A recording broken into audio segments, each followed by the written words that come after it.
This is Empowered Human Academy.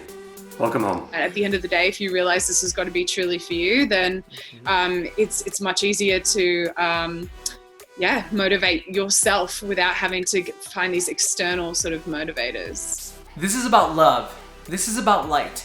This is about the idea that you have everything you will ever need. And this life of yours, this is where you grow, you expand, and you remember who you really are. I'm Abe. I'm Isaac. In Empowered Human Academy, we join with humans of all kinds to feel the inspiration that can only come with empowered living. The stories you hear today are unique, but the energy you hear today belongs to you too. So, with hearts wide open, let's begin. Hi, Harriet. I'm so glad that you are on this episode. How's it going? Very well, you guys? Great. Isn't it funny how we met last summer in Chicago? Do you remember that experience? Do I remember? Of course I remember. It was the best. I've never had someone pull me over in the middle of the street and stop the car in the middle of the street just to say hi to a CrossFit athlete. It was badass. That's about par for the course for how Abe meets people, and I'm happy that you were super down for that. That was in Chicago, and then we later met up in Australia, where you're at. And you got to train us for a bit, yeah? Oh, so good. I mean, the fact that we already met in Chicago, that was already pretty crazy. And then for you guys to be like, and we're popping over to Sydney, it was amazing. It was so good. I feel like we were meant to meet in Chicago. Totally. For those of you who are listening, this is Harriet, our friend, who I noticed last summer in Chicago after the CrossFit Games. She was wearing an athletic outfit, and I was like, wow, that girl looks fit. And I made Isaac stop the car in downtown Chicago, and I rolled down my window and I said, "Excuse me, are you a CrossFit Games athlete by chance?" And you were last summer, and you are this year. So, that's how we met, and we're interviewing you now, and I'm so excited to converse with you and talk about empowerment. I think that there was even a parking officer there, and she kind of looked at us funny, and then she was like, no, it's okay. This is pretty cool. Like, you guys do what you need to do. Totally. I was like, if it was Australia, they're pretty crazy in Sydney. They would have been like, you get a ticket. Totally. I love that. That's further evidence that the universe ordained that entire situation. I'm happy. Exactly. So to begin with, Harriet, a question that we'd like to begin with is not who are you, but how do you identify? So we all walk into conferencing situations, or maybe into a gym, or into wherever, with a handful of words that we identify ourselves as to other people. But when you're thinking about who you are to yourself, what words do you choose for who you really are at the core? Whoa, this is good. I would say my first biggest word would probably be, I'm a very passionate person. So I'm driven by passion and love for life and for people. So I think that would be my number one thing, would be passion. So just the amount of purpose that I feel in my life comes from that love for other people around me, and that passion for life comes from the love of the people around me. So that's probably my number one word is passion. That's a really strong first choice. That's awesome.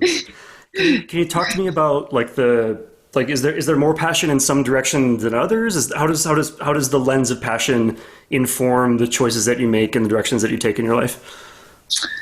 So I guess the passion, the first part of it, I guess, would be people. I just love people. I love talking to people. I love contributing to people, giving back to people, making people's lives better in some way, shape, or form. And I guess that's shaped the industry that I'm in. And I love health and fitness, so it just links directly to being a trainer and a strength and conditioning coach. That's just shaped by that want for everyone to be the best person that they can be, and through health and fitness. So I guess that probably underlies everything that I do through that passion. Goes straight directly towards my career as a strength and conditioning coach. So That's awesome. How did you identify that as something that you felt like your passion could translate into well? I guess it would have been two separate things to start with. I was a very competitive child. I love competitive sport. I just wanted to beat the person next to me all the time.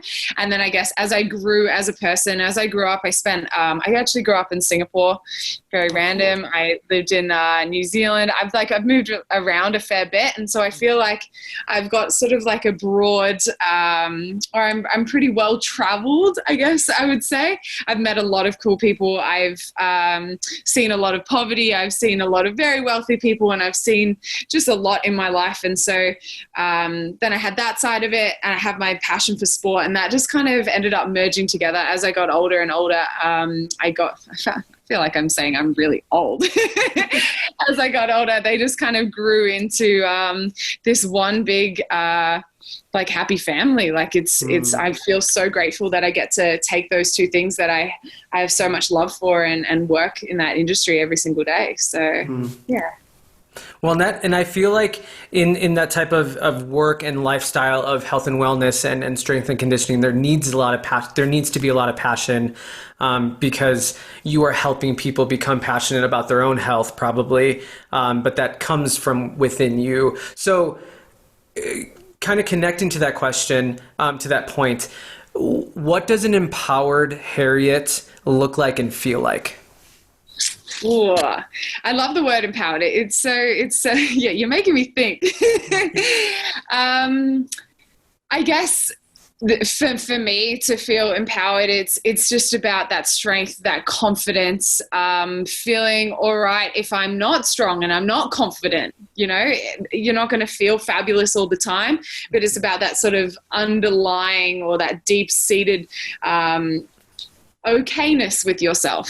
So even if you're not on top of the world, it's about knowing that you are sure of yourself as a person. You are, you know, I don't want to use confidence again, but you're sure of yourself as a person without having to worry about the face value of things. So yeah, that's kind of what I would say. It's a deep underlying love for yourself.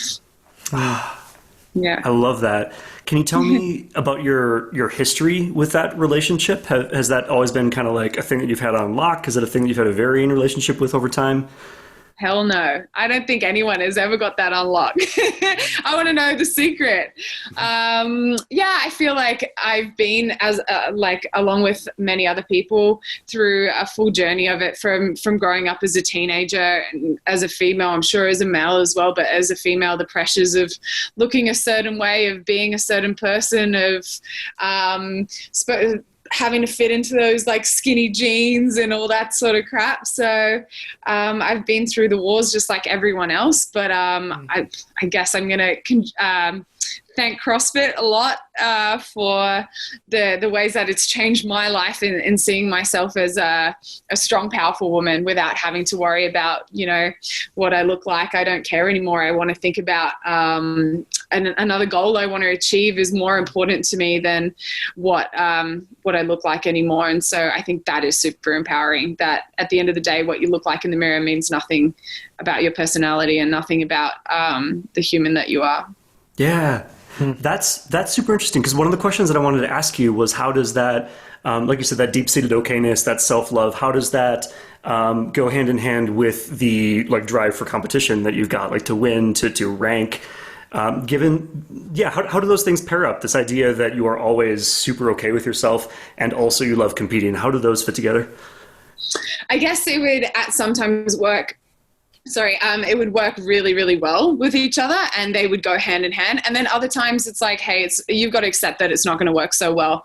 Especially, I guess, as a younger female, when I was growing up, you're comparing yourself against this, I don't know, this model, this idyllic, skinny, tall, whatever it might be. And now being a competitive athlete, you also now have this, like, these other girls, they look amazing. They're phenomenal athletes. And so now you're comparing to this other sort of standard. So I think there's always going to be an element of that. And if people say that they don't look at their competitors and want to be more like them, want to be stronger, want to be fitter, faster, look better. Everyone's got 4,000 abs on them. So, of course, you're going to want to look like them to some extent. But then at the same time, there's a million people out there who might not be this idealistic model, who have this fantastic, persona about them that, it proves that all wrong. So I think that's amazing too, that there's a lot more out there that doesn't matter. And that's exactly what that community is about, and this fitness and health is about. It doesn't matter who you are, you fit right in. So I don't think it always matches up together, but it can, and you got to accept that it will and it won't.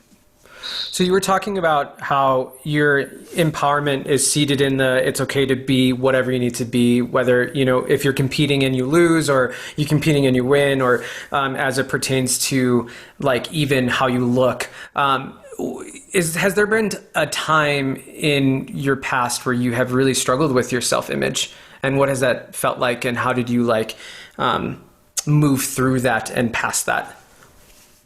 Yeah, 100%. I think it's almost, for me, the best way that I've moved past that is when I have got to that point of, say, setting a certain number or looking a certain way, and then I've reflected on my emotions and how those two have matched up.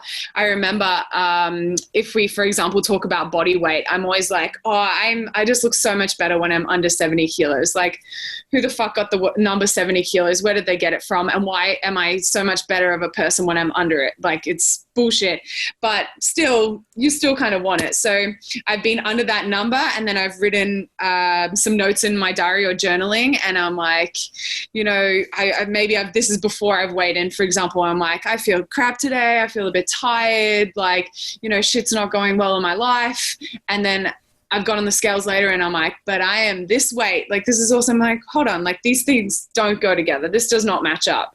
And then there's other times that I've been journaling or speaking to friends. I'm like, I feel fantastic today. I felt great at the gym. I had an amazing day. And then I went and weighed in, and you're like, I'm 75 kilos. And I'm like, hold on, like, once you realize that these things don't actually have any correlation to each other, you can it's a whole new world. So I think it's just about realizing and noting down and proving to yourself. And it might not just be once, like you get to that weight once or you get to that image once. You're going to have to do it over and over again. And even, I think, if I was talking to my housemate about this, even if someone else tells you that truth, you've got to experience it a little bit for yourself. Like, someone's going to say, oh, you won't feel better when this happens, but they've almost got to go through that, experience it themselves, note it to themselves to be able to have that that realization. Yeah, that makes sense. Mm-hmm. And if we're talking about goals that come from other people and how that's less of a true thing for one's own motivation, what goals do you have for yourself? Like, what are you driving towards? If that even applies, that people vary on how they even think about the idea of a goal. But what do you want? What are you going for right now? It's an interesting question. I guess the whole CrossFit world is a little bit up in the air at the moment. So my goal has changed a lot over the past. I think I've been doing CrossFit for like 8 or 9 years now, which is a very long time. Wow. I'm always like, 2 or 3 years, and then you're like, oh nope, okay. But I think when I first started CrossFit, I was very goal orientated. Like, I want this number. I want to come. I guess it was always like top 5. Like, that's the thing that you have to do. And I was always aiming for that. And then if I fell short, it was really devastating to me. At the moment, I have a lot more life balance, and just from competing for a long time, I guess my goals are more surrounded around a number of things, like friends and family. They're really special to me. When I'm not an athlete, and trying to figure out who I am if I'm not an athlete is really, I'm struggling with it now. I haven't got an answer for you. You were going to ask me that.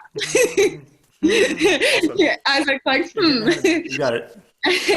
Yeah, just trying to figure out my identity without being an athlete is a massive part of it now. So, and that is giving back to my friends and family. It's spending more time with my dog.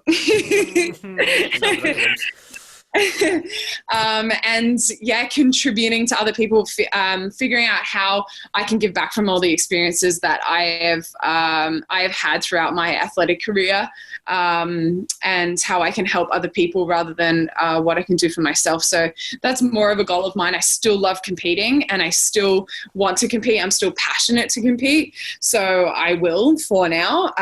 But yeah, just trying to find a bit more balance and figure out some other stuff. Yeah, that makes sense. You've used the expression give back a whole lot. Can you talk to me about your relationship between, I guess, you and the rest of the world? Let me put this a different way. You use the term or the phrase give back a lot. What does that mean to you? Why are you giving back versus just giving?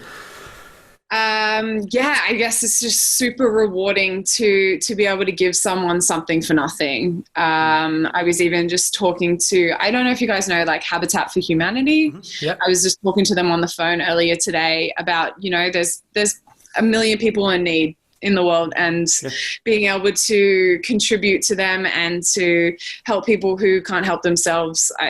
It's the feeling that you get after you do something like that is amazing. So that's like one form of giving back. Other forms is just, giving my time in coaching and sharing my experiences like that. Basically, anything you can do to give someone something for nothing, I think is just super rewarding. And I still think you end up getting something back. Like that feeling that you get, that's enough. That's more than enough. Totally. Yeah. What did you? Oh, go ahead. So thinking about giving back, has there been a person in your life or a couple people in your life that have given to you in that kind of selfless way or in a way that really impacted you? And what did that look like and feel like for you? Yeah, so I actually, along with working as a coach, I worked for a company for quite a while in Sydney called Higher Up, and it's like a caring, like you're employed as a carer. So this could be for all sorts of physical, mental disabilities, anything like that. And I haven't worked with this particular guy that much lately, but I found this company through a friend and they were like, you can do this as a job. So I guess maybe at the same time I was getting paid, but like I would do this for free any day sort of thing. But he changed my outlook on life a lot. He was a guy who was Australian guy. His name's Rob. He's lovely. He's about 32 now, and he went on a holiday and he got king hit by someone. So just like a one punch, basically. He fell and hit his head and he had a traumatic brain injury. And basically what this is getting super deep. This role is caring for him and looking after him. So basically your day to day is, like helping this guy get out of bed, helping this guy maybe even like go to the bathroom, have a shower, all these basic things that, we take for granted every single day. And he's blind now. So he can't, just for someone to just reach over and feel something, he's like, what's that? I'm like, wow, you don't even know what that is. You can't even hear what that is. All this sort of stuff is just, I worked with him or I've been working with him. Now I'm a bit more on and off just with coaching and travel. I'm a bit inconsistent, but I've known him for about 3 years now. And ever since I started working with him, it blew my mind how much we take for granted and how I can just spend half a day with someone like that. And it's just, you can be so, so grateful for what we have. And that's definitely a person. Rob has really contributed a lot to me and given back to me without me feeling like I had to give him anything. Wow.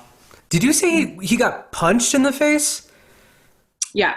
Like by someone random or? Yeah, it was actually, he was just walking along with his girlfriend at the time. And I think I don't know the full story. I think it was literally just like a random attack. And that's it. Yeah, it just shows you, like life can change in an instant, and you never know what's going to happen. And then if you do, just even his family is super inspiring.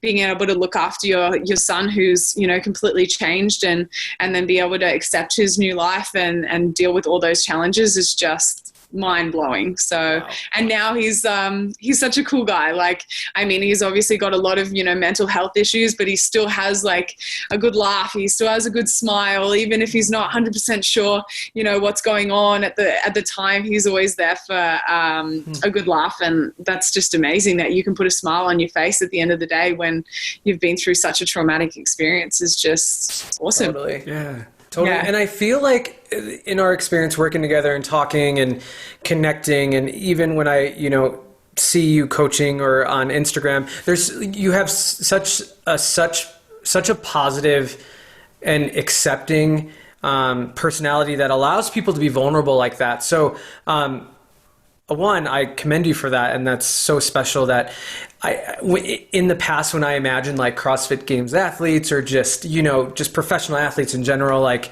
I don't know, I saw in my limited perception and limited experience working with people, it's nice to see like people who are really intensely competitive also have this like really caring and nurturing part of their personality, like I'm seeing in yours, and I've experienced with you because we've actually trained with you, and I felt really safe. And we're all about finding people who we can feel safe around, because that's, I think, when we allow ourselves to be who we are is when we feel safe around people. So it seems like you and that person you're talking about have a really kind of connected relationship. And do you see his impact on you kind of played out in how you coach or how you even treat yourself? And if so, what does that look like?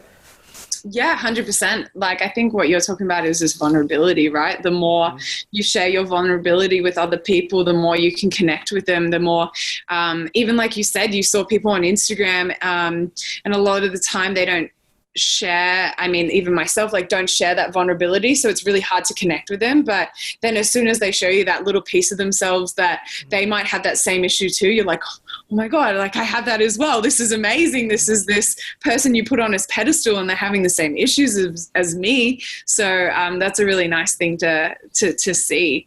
I forgot the question now. No, that's great, because I did too. No, I'm kidding. How has what you've learned from Robert, his name is? Yeah. Yeah. How has what you learned from Robert impacted your coaching and the way you view life? Yeah, so I think it's just about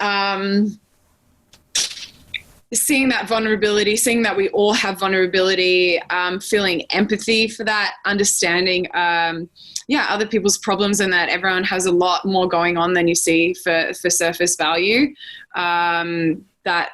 That's crazy. As soon as you actually stop, and I'm taking a class and I'm just doing the general sort of banter and helping coach them, and as soon as I have a little bit more time to actually sit down, I'm like, oh, this person, has a family. They also have a dog, and they have this, or they have this, or it's like, it's sometimes it's hard to understand other people's issues if you haven't quite experienced them yourself. It's like, if you have a cold and then someone else in your class, they're like, oh, I also have a cold. You're like, oh, I feel for you.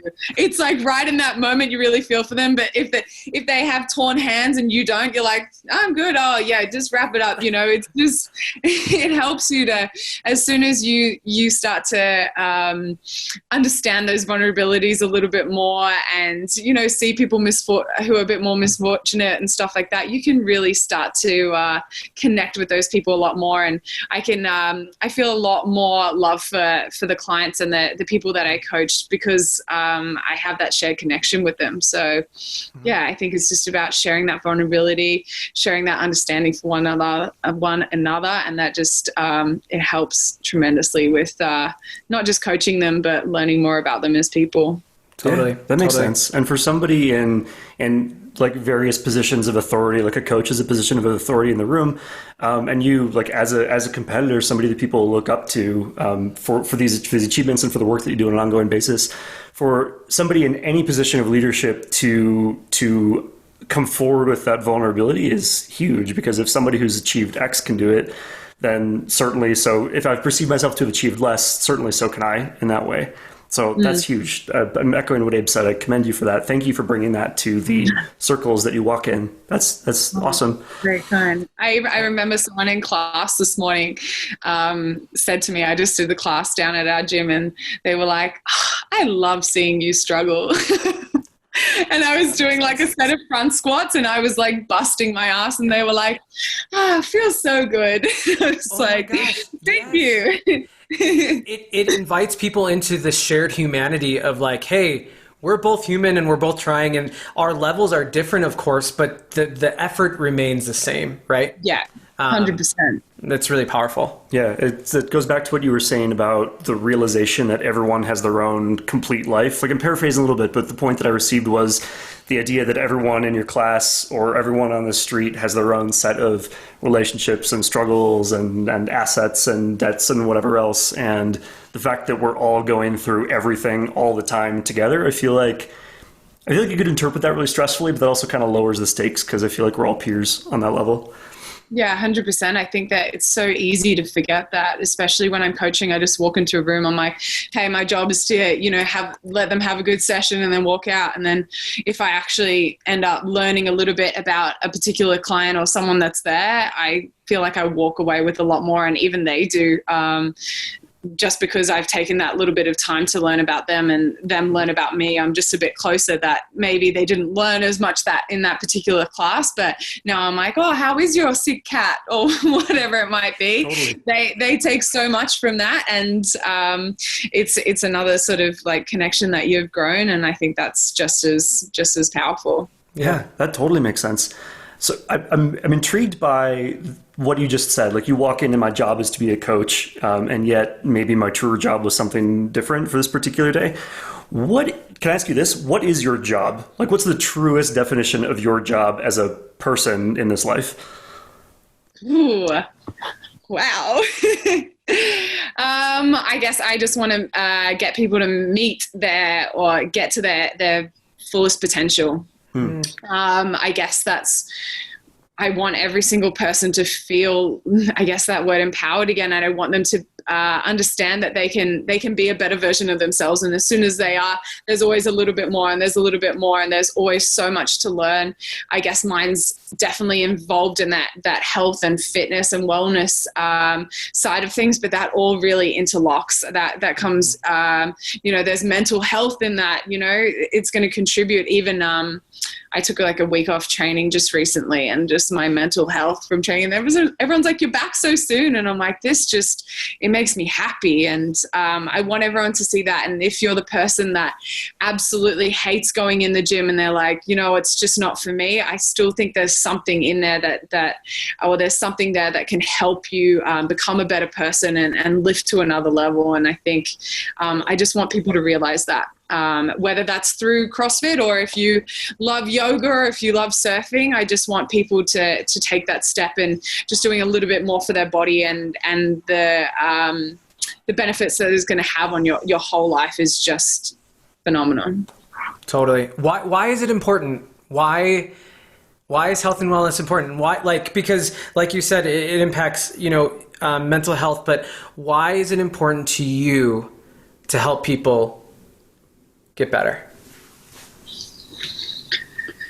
I think that it probably would come down to the deep-seated feeling that I had growing up about being so insecure and so not sure of myself that I never want someone to feel like that. Like, as I was growing up as a teenager and not feeling comfortable in my body and just feeling like I had to fit in with everyone and fit into that certain demographic or what everyone else wanted me to be. And I always knew that there was something more there. I was always that girl that was like a little bit stronger at the gym, but like, I'm not going to go over there into the guys' corner when they're doing that stuff.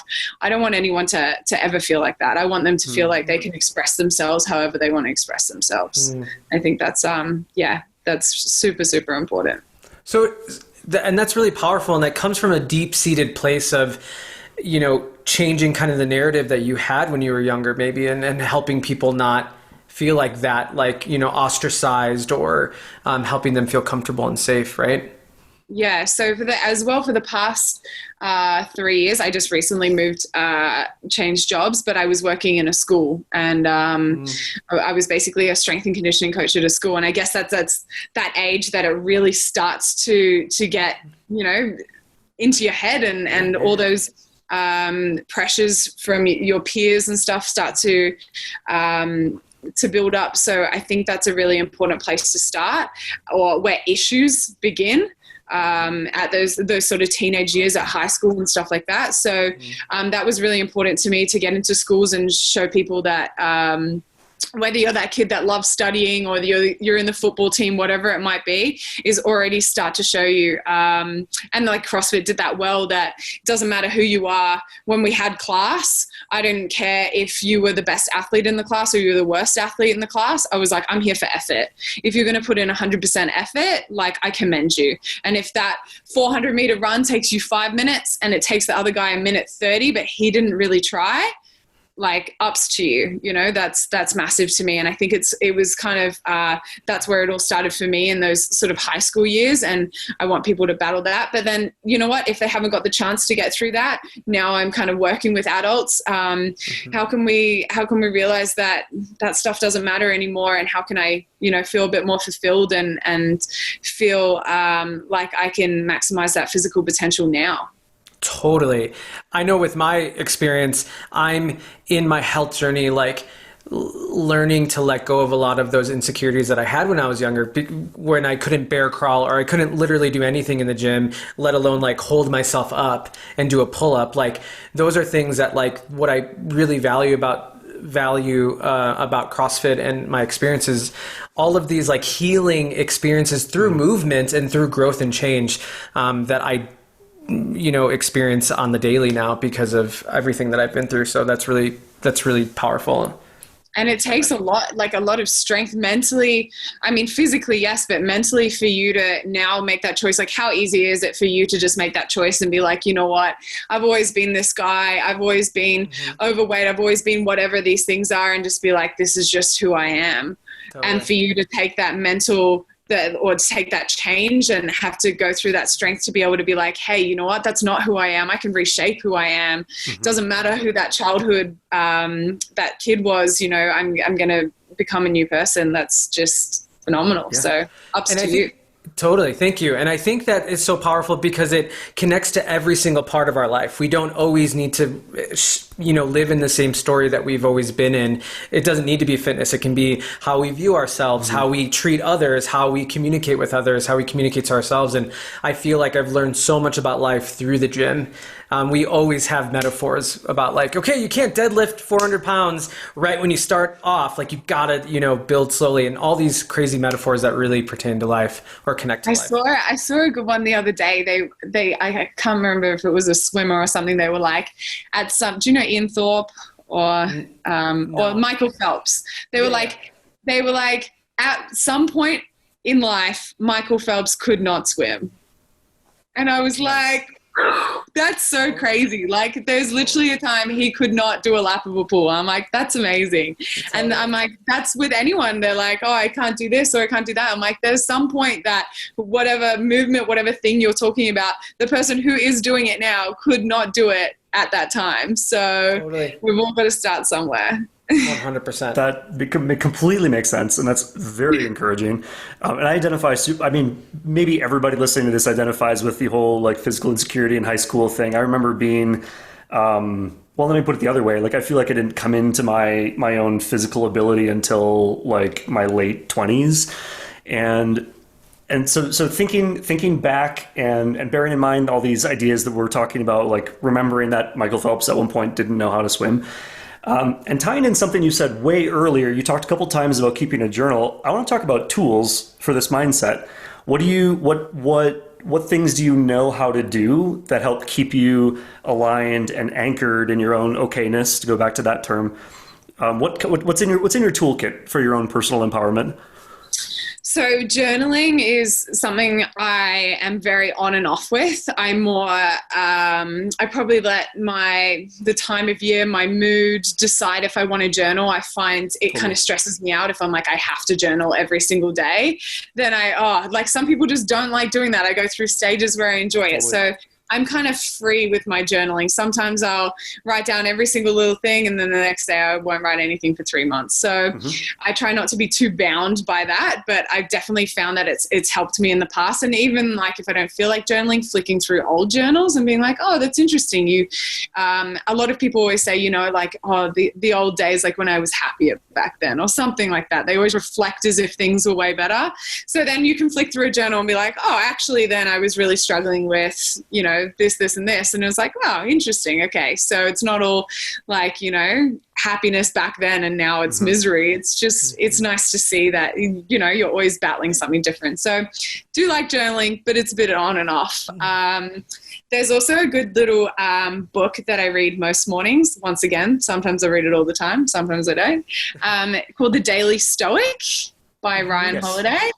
Oh, so good. And it's just 1 page a day, has a good little message for the day, based on the Stoics back in the Greek days. And I loved, that's another one of my tools. I love just reading them and taking something away from them that I can focus on for the day. They have some really good messages in there. Other tools is just connecting with as many friends and families as I can. I think I was talking to a friend about it the other day.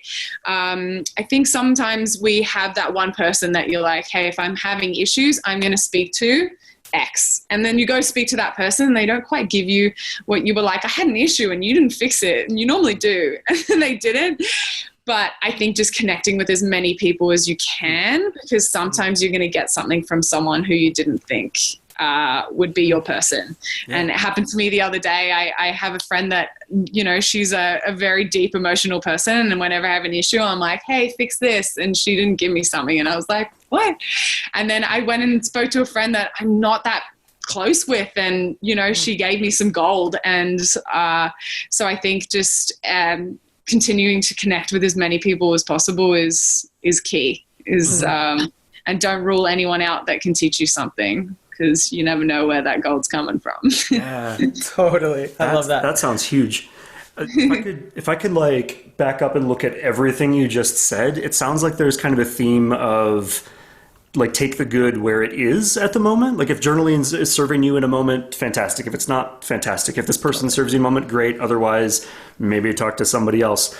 Not to draw everything back to like fitness and things, but one would expect, oh no, how do I want to say this? I guess basically I want to talk about the idea of discipline and consistency, and at the same time, like leniency and listening to your gut and to what is actually good in the moment, what's useful for you. Can you talk to me about your relationship to just all of that? Yeah, I guess that's super important to me. I think that it's sometimes in this world of, I guess I'll compare it to CrossFit, it's very easy to put all your eggs in one basket. It takes a lot of time and dedication and training to get to the CrossFit Games or to compete at a high level in CrossFit. So I think it's really, really easy for people to just dedicate absolutely everything. Like, your nutrition has to be on point, your training has to be on point, journaling, this, that, like a million different things. And then you have to sacrifice your friends and you have to sacrifice these dinners and like all this stuff. But I think that for me personally, I know some people might walk away and be like, you know what, I dedicated all that and I'm so happy. Like that made me happy. But personally, that does not make me happy if I walk away. And I think it used to. I was more than happy to sacrifice so much in order to get the results that I want. But now for me, I've got to have that leniency. I've got to be able to have a little bit more freedom with a number of different things in order to feel fulfilled in different areas of my life, rather than just in CrossFit and just in competing and just in that athlete. And that's kind of what I touched on before, is figuring out my identity outside of being an athlete. If I do contribute all these things and go all in on just this sport and just training and competing, it does my head in at the end of the day, because if I was to get injured, if something else was to happen, like who am I? What do I do? At least I've got all these other things going on. So that balance between those things is super important. But I don't think there's like an answer, like you should journal on these days and not do this on this days, and like eat well on a Tuesday, or like you have to go on a diet on Monday. No one can start on a Sunday. Like all these rules, I think you've just got got to learn about your body and start reading. Reading almost your emotions and how you feel day to day and going by that. So, yeah. And connecting that to the CrossFit Games, because I do want to talk about that briefly, because it is a huge deal. You were able to represent Australia at the CrossFit Games. Can you share with our listeners what? New Zealand. Oh my gosh. Wait, really? Wait. So this is fair. Okay. I'll let you get away with it because I live in Australia. I sound Australian, but I'm from New Zealand. So you represented New Zealand. Oh yeah. My gosh, I'm getting red. Ha ha ha ha. Okay. But no one knows that, so you're good. Okay, that's amazing. Okay, so connecting it back to the CrossFit Games and you representing New Zealand, actually one of our favorite countries in the world. Thank you so much. Talk about what you've learned. Well, basically, I want you to share with the listeners like what the CrossFit Games is and what you talked about a lot of sacrifice that you've done, and kind of share with your with our listeners like what that process kind of entailed for you to get to the games as it pertains to like consistency, scheduling, and things that you learned about yourself through that experience.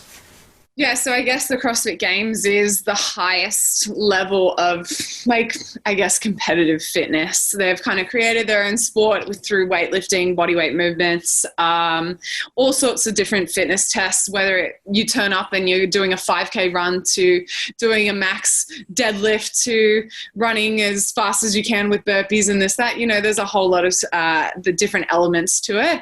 But the sacrifice is massive. It's a sport that takes up a lot of time, especially as your training age gets older, to see very small incremental improvements. So when you start doing CrossFit or you start training in the gym, someone might get, a 10 kilo back squat PR, and that's amazing. But as you are 8-10 years into training, like, you've got to be happy with 1 kilo, and that's it takes a lot of sacrifice to get that 1 kilo. And it's a sport as well that, I mean, it's not heavily funded, like when it went on some crazy PGA golf tour, anything like that. So it's a sport that takes a lot of like a passion and love for the sport and health and fitness to want to dedicate so much time to it. But I mean, everyone that is in the highest level has definitely got that passion. I mean, everyone who isn't as well still froths on it. So they still turn up with their new shoes and get excited because you can learn so much about yourself and about the sport while doing it. So I guess in regards to like time and scheduling, there's hours and hours throughout the week, and there's a massive sacrifice of work and holidays and all sorts of stuff to dedicate to the training. But I love it. I love training. Like, I absolutely love it. So when people are like, oh, how do you turn up at the gym each morning? I'm like, oh, I love being here. I couldn't think of anything better to do. So, I mean, I wouldn't be doing anything else if I'm honest. So it doesn't feel like much of a sacrifice to me. I'm always curious about what the mindset of CrossFit Games athletes are like, because I feel like when you are 13 minutes into a 20-30 minute AMRAP, as many reps as possible for those of you who are listening, there's something that needs to click mentally for you to continue going. I want to talk about mindset for a bit. And what does your mindset look like? Share a little bit about what's inside your mind as you're competing. I guess it's always, I mean, depending on the workout, it's always something a little bit different. My coach actually said something that kind of blew my mind a little bit a while ago. He was talking about, why do we do this sport? Like, why am I here? Why am I showing up? And then I said to him, oh, it's like for my friends and family, and like, because I want to be, and he was like, bullshit. Like, that's wrong. He's like, why are you here? And I said it again. He was like, okay, say if you decided to stop competing, would they still be proud of you? And I was like, yeah, of course they'd be proud of me. Okay, and would this person be? Yeah, of course.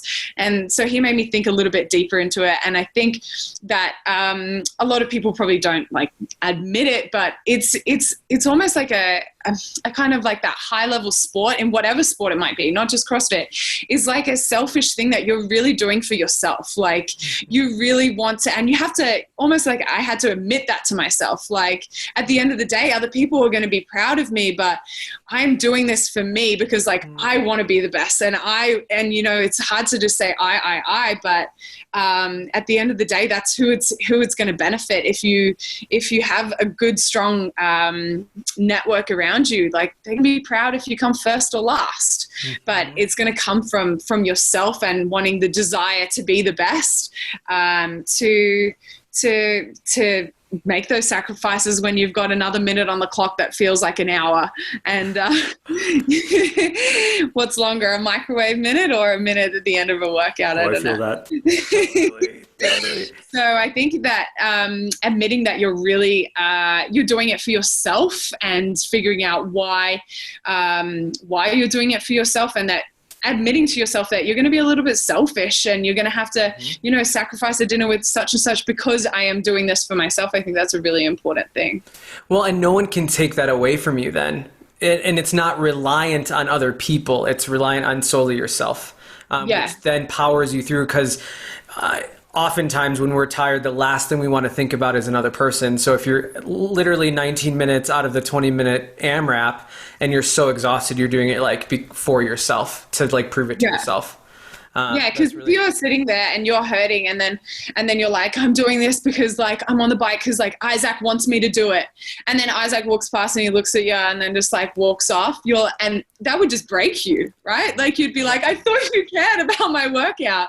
Totally. So then if you look and you realize, you know, like this, it's got to come down to you. Yes, someone else might inspire you, or someone else might like help develop that journey. But at the end of the day, if you realize this has got to be truly for you, then it's much easier to motivate yourself without having to find these external sort of motivators. And I think that's the most sustainable, because if those external factors are taken away, you are on your own path. And like this whole health journey that I'm on, it's like, no one can take this away from me, and I'm doing it for myself first and foremost. It's going to impact everyone around me, of course, but first and foremost, it's going to, if everything else was taken away, no one can ever take away the effort that I've put into this, and no one can ever like take away the healthy numbers that I get with my blood work at the doctors, right? And that's the things that are so like intrinsically motivating and not dependent on external factors. So I love that. I feel like we just opened a subject that could take another hour or another 30 seconds, depending on how you answer this next part. Do we, in fact, do everything for ourselves? Oh, that's a hard one. I mean, I think there's certain things that you need to admit that you do for yourself, and it's kind of a hard thing because we're always told not to be selfish, and always told that we are a part of a greater community and a greater world and humanity and all this stuff. But I think there is an element that you know that you have to admit that there's some stuff that you do for yourself and some stuff that you have to do alone. So I think there's no one or the other. It's hard. That's a really hard question. It's interesting. I hear, I mean, obviously in this conversation, you've talked about, like very explicitly about giving back and doing things for other people for nothing. And yet there's the gratification in that act. And then separately over here, you're talking about how like when you're in a minute that feels like forever, that is when I am doing it for myself. Maybe there's space there. Maybe this is part of empowerment, right? If we're going to engage with life most fully, maybe in admitting our own intrinsic motivation and everything could help us clean up our act is kind of what I want to say. Push through? Maybe. Like if this is an entire additional conversation, I think, but maybe I feel like there's an idea here.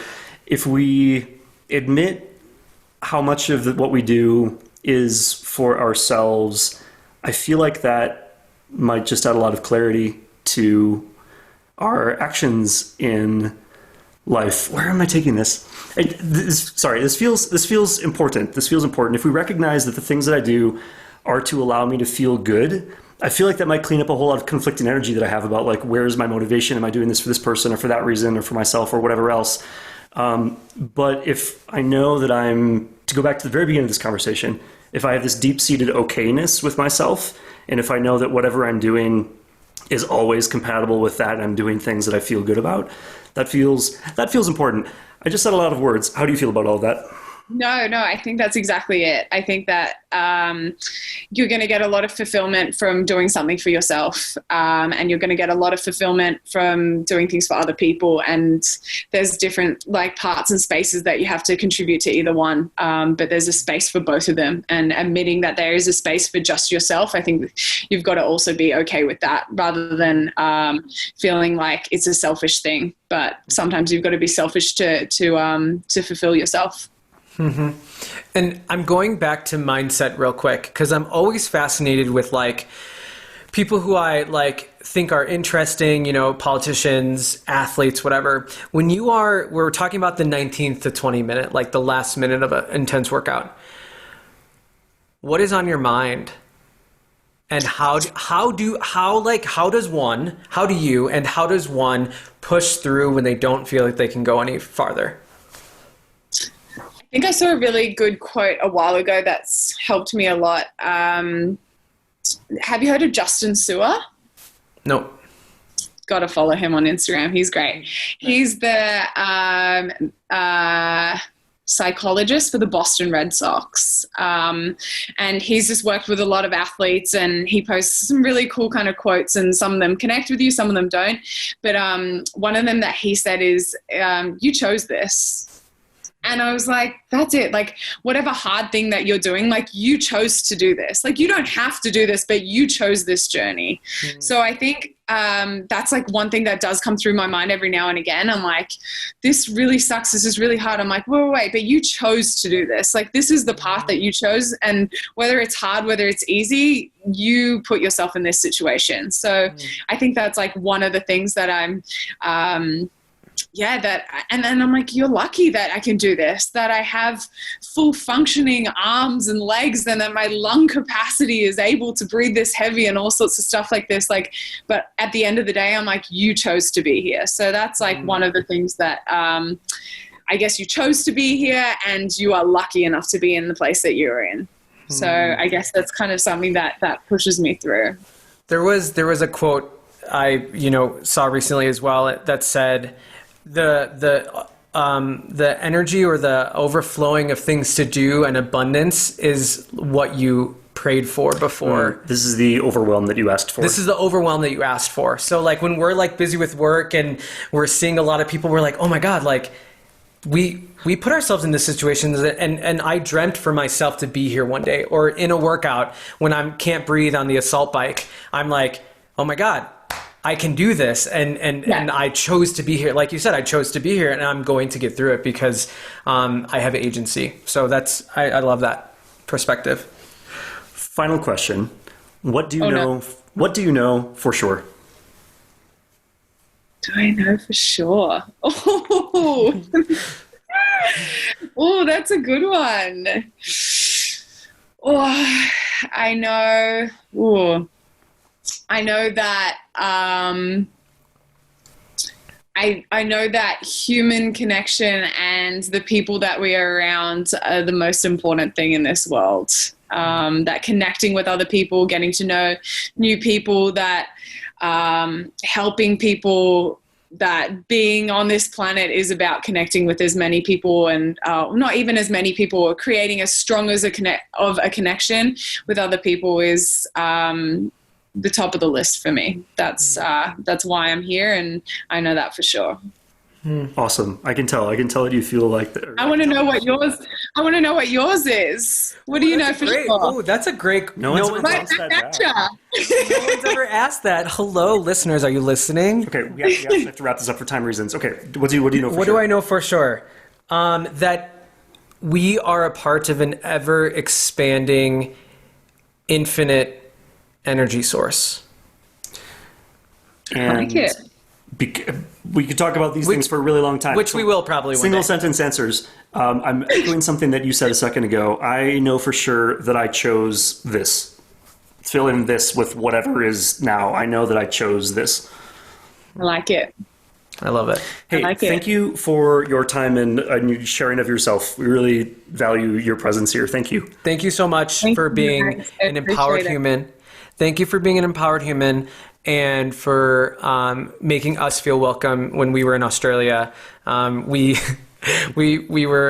got lost and it was raining and we were a little bit late. It was a whole thing. And it was a thing, but I love how the universe brought us together. So y'all look out for Harriet at the CrossFit Games and just online. She's incredible and really inspiring. So thank you so much, Harriet, for your time and your presence. Thank you, guys. I appreciate it. Bye. This podcast is the work of Lightward, our company, named for that toward the light direction which informs every single thing that we do, including money, which means, like everything else, the way we earn revenue is not based on industry norms. It's based on what feels deeply right and aligned by passing through the door that feels like it has more behind it, not less. And the way we keep this podcast going is all Lightward. It's pay what feels good. It's an exchange of value between you and us. We're keeping conventional podcast advertising totally out of this. And here's how Pay What Feels Good works. We give you this episode because it feels good to do so. And you consider, honestly, what number of dollars this episode is genuinely worth to you. I do not care if that's $3, $1,000, or literally $0 and a heart emoji, as long as that trade genuinely makes your day better. And the energy there is the entire point. That is what we're building our business on. No advertisers, no selling your attention, just you and us, trading value in a way that builds us both up. So whatever the number, when you're done listening, head to empoweredhumanacademy.com and hit the Pay What Feels Good button. We use this policy across all of our company's work, and I'm really excited to bring it here to the world of podcasts. This is us voting for the world that we want to see. Thank you for being here.